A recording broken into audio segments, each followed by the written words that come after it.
The emergency services, and I think this is extremely important because the issue was raised in relation to one particular organisation and an objection they had. I think it's important because there's very little activity that's more essential in any country than the emergency services. And I don't want any impression to go out from this debate that there's anything other than support, in particular from the National Ambulance Service, who welcomed the introduction of Eircodes, because the codes will facilitate the speedier deployment of their services. And this has been clearly stated.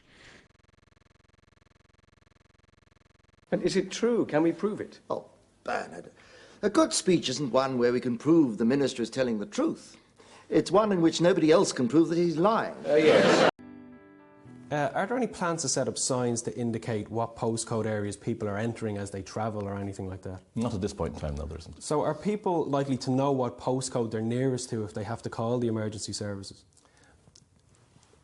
There are very clever apps out there if you have an emergency outside of an address, and that's what they're used for.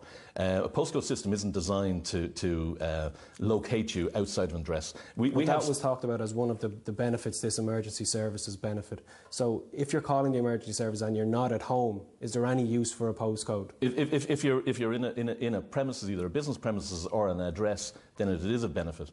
You know, a side benefit may have been in other locations, but as I say, there are apps for that. That's not what a postcode system is designed for.